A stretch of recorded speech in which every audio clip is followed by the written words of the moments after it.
नमः शिवाय दोस्तों। तो इसी के साथ आज मेरा शुरू होता है second day of 75 hard day challenge. तो मैंने किया प्रभु को याद और मैं निकल गई बाहर की ओर। ये कैसे लाइन वाइज यहाँ पे बैठे हुए हैं, 1 2 3। इसकी कमी नहीं है मेरे पास किसी की, है ना। मौजूद है मेरे पास ये लोग बॉडी गार्ड। चलो गाइस, अब हम जाएंगे नीचे और उसके बाद चैनल गेट खोलेंगे। गाइस, पीछे से आवाज़ आ रही होगी आपको और थोड़ा सा साउंड कर रहा होगा, वो बैकग्राउंड म्यूज़िक की आवाज़ है, इसकी नदी की आवाज़ है। वो नदी हमारे यहाँ से पास है। अब देखिए, अब तुम लोग पीछे पीछे आ गए मेरे। अब देखो, ये जहाँ मैं जाती हूँ वहीं आ जाते हैं। अब ये मेरे साथ ही हैं यहाँ पे, है ना। ये देखो, सबसे क्यूट वाला, ये सबसे प्यारा है ना। ये देखिए गाइस, कितना क्यूट है ये। उड़ गया तू, छुपे छुपे उड़ गया। ये देखो, इनको चाहिए ट्रीट। अब इनको कुछ देना पड़ेगा मुझे अभी, तब जाके ये शांत होंगे। ठीक है, वेट वेट। चलो गाइज, अब हम जा रहे हैं जॉगिंग के लिए और मुझे जाना है स्कूल वाले एरिया से बाहर को। तो अभी तो पूरा अंधेरा है, तो मैं चलाऊंगी फ्लैश लाइट। इस साइड को तो अभी सोलर पैनल लगे हुए हैं तो यहाँ दिक्कत नहीं है, लेकिन आगे पूरा अंधेरा है।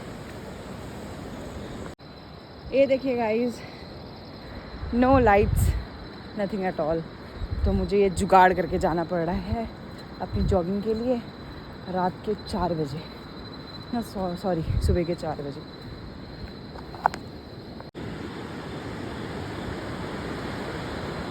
मुझे वहाँ पहुँचना है, वो जो सामने आपको ग्राउंड सा दिख रहा होगा, उधर मुझे जाना है। और ये देखिए रास्ता पूरा अंधेरा।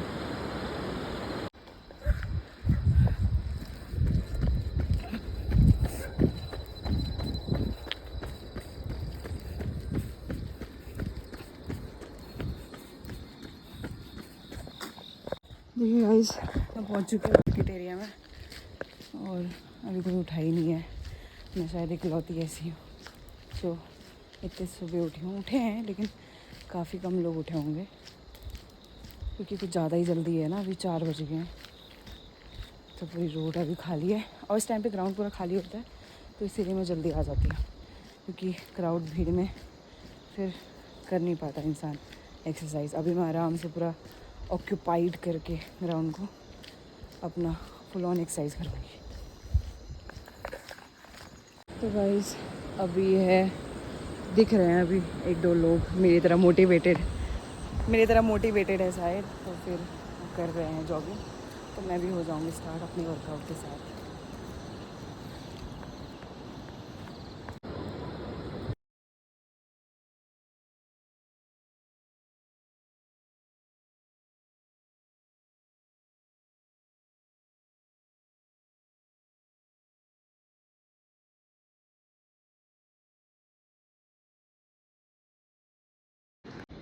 तो गाइस देखिए, पसीना हल्का हल्का है क्योंकि मुझे ज़्यादा स्वेटिंग नहीं होती है, लेकिन वर्कआउट का मतलब है आपको स्वेटिंग होनी चाहिए।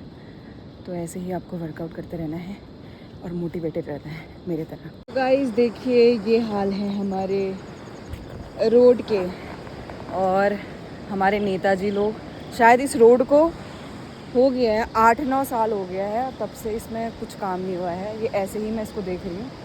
और जब मैंने पूछा यहाँ के लोकल लोगों से कि ये रोड पे काम क्यों नहीं हो रहा है, तो उनका कहना था कि यहाँ पे ये सिर्फ गांव वालों के लिए रोड है, तो यहाँ पे उतना आना जाना नहीं है टूरिस्ट का, तो इसीलिए इस रोड पे ज़्यादा ध्यान नहीं दिया जाता है। तो ये होता है यहाँ पे, मीन्स कि जहाँ पे इनका काम बनता है तो वहाँ पे इनका ध्यान दिया जाता है, वरना ऐसे गाँव के जो पतले ऐसे रास्ते होते हैं जहाँ पे ज़्यादा पब्लिक नहीं आती है, तो वहाँ पे ये हाल होते हैं। ये देखिए गाइस, ये हमारा वाटरफॉल है और नीचे नीचे बरसात में पानी देता है। मानसून जब आता है तभी इसका बहाव और ये पानी आता है, उसके बाद ये पानी हो जाता है बंद। अभी कुछ टाइम के बाद ये फिर बंद हो जाएगा। तो गाइस ये देखो, पूरी रोड जहाँ वहाँ तक, मीन्स कि ये रोड बिल्कुल इतनी ख़राब है आप जब बारिश होती है तब तो पूरा हालत ख़राब हो जाती है। तो फिर नेता लोग आपसे ये अपील है, अपनी जेब कम भरिए और थोड़ा सा एरिया की डेवलपमेंट पे ध्यान दीजिए, क्योंकि अगर एरिया की डेवलपमेंट होगी तभी आप लोग सोचते हैं कि सिर्फ वोट आपको मिलता है पैसे कमाने के लिए। ऐसा नहीं है, जनता का वोट बहुत अहमियत देता है ताकि एरिया की तरक्की हो, एरिया का डेवलपमेंट हो। इसीलिए हम लोग आप लोग को वोट देते हैं, ना कि अपनी जेब भरने के लिए। तो प्लीज़ काम करिए आप लोग एरिया को डेवलप करने के लिए। थोड़ा सा जो बेसिक चीज़ें हैं, रोड्स हैं, हॉस्पिटल्स हैं, स्कूल्स हैं, उनमें काम करिए। अब लोग खा तो लेते हैं लेकिन शायद इसको कहाँ फेंकना है वो भी नहीं जानते हैं, क्योंकि ऑब्वियस बात है यहाँ पे ना ही डस्टबिन है, ना ही कुछ ऐसी सुविधाएं बनाई गई हैं कि लोग अवेयर हो कि यार हम खाए तो कहाँ फेंके। खाए तो सोचते हैं कि अपना थोड़ी ना है, और कहीं भी गंद मचा लेते हैं और ये हालात होते हैं फिर। और आपको पता है फिर प्लास्टिक से कितना हार्म हमारी एनवायरनमेंट को होता है। बेसिक अवेयरनेस ही नहीं है गाइस। पहुंच चुकी हूँ फाइनली स्कूल पे, और अभी ज़्यादा टाइम नहीं हो रहा है, 5 साढ़े 5 लगभग हो रहा है। और मैंने देखो गाइस गार्डनिंग भी करी हुई है, कद्दू वद्दू के और थोड़े से लौकी और तुरई बीन्स वगैरह मैंने लगाए हुए हैं। तो इससे ताकि मुझे बिल्कुल शुद्ध शाकाहारी वेजिटेबल्स बिना किसी केमिकल्स के, बिना किसी इंजेक्शन के मुझे प्रोवाइड हो सके और मेरे पेट में अच्छा प्रोटीन से भरा हुआ भरपूर खाना जा सके। तो मैं बताती हूँ गाइज़ आप लोग को ये कूड़ा कहाँ फेंकना है। आपको बताती हूँ कि सही जगह कहाँ है इस कूड़े की। ज़मीन में नहीं, धरती माँ के ऊपर नहीं, इसकी सही जगह है डस्टबिन में, ताकि वो प्रॉपर तरीके से कहीं तो जाए अच्छे तरीके से। ऐसे जो हमारी गाय वगैरह होती हैं या जानवर होते हैं उनके मुंह पे ना जाए। इस डस्टबिन में फेंकिए। हमने अपने स्कूल पे पूरी सुविधाएं दी हुई हैं बच्चों को, और हम अवेयर करवाते रहते हैं बच्चों को कि क्योंकि ये विलेज एरिया है, यहाँ पे लोगों को उतना पता नहीं है। बेसिक जो मैनर्स होते हैं, बेसिक एटिकेट्स होते हैं, उनको पता नहीं है। तो इसके लिए हम जो स्कूल पे जितने भी स्टाफ हैं, टीचर्स हैं, उनको अवेयर कराना पड़ेगा, उनको ही बताना पड़ेगा, क्योंकि बच्चे नादान होते हैं। आप जैसे उनको मोल्ड करते हैं वो वैसे ही बन जाते हैं। आप उनको अच्छा सिखाएंगे तो वो अच्छा सीखेंगे, अगर आप उनको बुरा सिखाएंगे तो वो बुरा सीखेंगे, क्योंकि उनको लगता है जो कोई बड़ा उनको सिखा रहा है वही चीज़ें सच हैं। क्योंकि उसके बाद अभी इस टाइम पे जब बचपन होता है, 4, 5, 6, 7, 8 ये जो एज होती है, इस टाइम पे बच्चे के दिमाग में जो भी चीज़ें बैठ जाती हैं वो सबकॉन्शियस माइंड पे हमेशा ठहर जाती हैं। तो गाइज़, तो मेरे जितने भी पेरेंट्स अगर ये देख रहे हैं, जितने भी टीचर्स ये देख रहे हैं, तो कृपया करके अपने बच्चों को स्कूल पे या अपने घर पे बच्चों को बेसिक मैनर्स और बेसिक एटिकेट सिखाइए। गाइस, हम पहुंच चुके हैं अपने आसियाने में, अपने स्कूल पे। ये देखिए मेरा क्यूट क्यूट 1, ये 2, 3 इतने सारे मेरे पास पेट्स हैं, पूछे मत। मतलब कि ये मेरे नेबर्स के हैं बट मेरे पास ही रहते, तो मेरे हैं। तो प्यार दीजिए जानवरों को तो वो आपको डबल प्यार देते हैं। यही रीत है दुनिया की। अभी मेरा रूम हो रहा है बहुत मैसी, तो अभी मुझे करनी है क्लीनिंग और उसके बाद मुझे अपना खाना भी बनाना है। गाइस, ये रहा आपका आफ्टर, जब मैं क्लीन कर लेती हूँ रूम को, तो बिना क्लीन के तो मेरे वो बेचैनी हो जाती है। आफ्टर क्लीनिंग बड़ा रिलैक्स फील हो रहा है। अब मैं करूँगी पूजा, उसके बाद फिर मेरे को रेडी होना है। भगवान जी को भूख लगाने, तो ये रहा, मैं भी खाऊंगी खाना, उसके बाद फिर बाकी क्लासेस भी देनी है मुझे। तो हो गई हूँ मैं फाइनली रेडी। अब मैं जाऊंगी नीचे, आई कार्ड भी पहन लेती हूँ और सब कुछ हो गया है मेरा। अब मेरा आ रहा है नीचे जाने का टाइम। चलो अब चलते हैं गाइस, आपको मिलते हैं बीच में अगर हम कुछ एक्टिविटीज़ कराएंगे बच्चों की।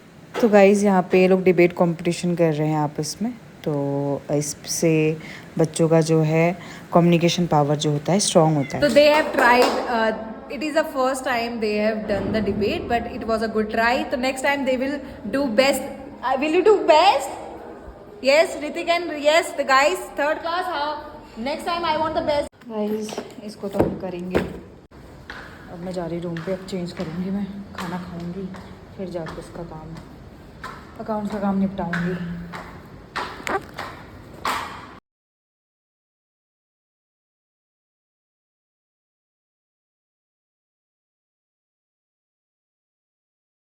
ये हमारा काम चल रहा है और ये हमारे मोहतरमा साहब, ये हमारी मोहतरमी और वो हमारा मोहतरमा लाट साहब। तो गाइस इसी के साथ मेरी होती है शाम की पूजा स्टार्ट। और पूजा सबसे पहले मैं जो दिया है वो जलाती सरस्वती माता के पास, फिर शमी के पेड़ पे, और फिर हमारे जो भैरव देवता हैं उनके पास भी मैं एक दिया जलाती हूँ। और लास्ट में हम जलाते हैं दिया पीपल के पास, जो स्कूल से थोड़ा सा दूर हटके है। तो गाइस फाइनली मेरी होगी पूजा ख़त्म, और इसी के साथ मेरा बचा हुआ था वर्कआउट जो इंडोर था, तो उसको मैंने किया योगा मैट बिछा के, मेरा थोड़ा मेडिटेशन। लेकिन मेरी कैट बार बार आके मुझे इंटरप्ट कर रही थी, क्योंकि उसको अभी थोड़ा सा प्यार चाहिए, पैटिंग चाहिए, तो वो बार बार मेरे लैप पे, कभी मेरी एक्सरसाइज के बीच में आके बैठ जा रही थी। तो मैंने फाइनली उसको बोला कि चलो थोड़ा सा पेट मैंने इसको करना स्टार्ट किया, और देखिए कितने शांति से बैठी हुई है, अब बिल्कुल खुश है वो। उसको यही चाहिए गाइस, उसको कुछ नहीं चाहिए, उसको चाहिए मसाज। काश हम भी ऐसे ही, मैं कभी कभी सोचती हूँ काश इसकी लाइफ है जो है मस्त, बिल्कुल खाओ पियो मज़े से रहो इसको खाना देना है और फिर ये सो जाती है, दिन भर सोते रहती है, बस इसको खाना है फिर सो जाना है, खाना है फिर सो जाना है। फिर उसके बाद मैंने इसको हटाया, उसके बाद मैंने अपनी बची हुई एक्सरसाइज पूरी करी। और लास्ट में मेरी गाइस ये है मेरी सेकेंड डे की सेल्फी। मुझे काफ़ी मज़ा आया, तो आपको कैसा लगा?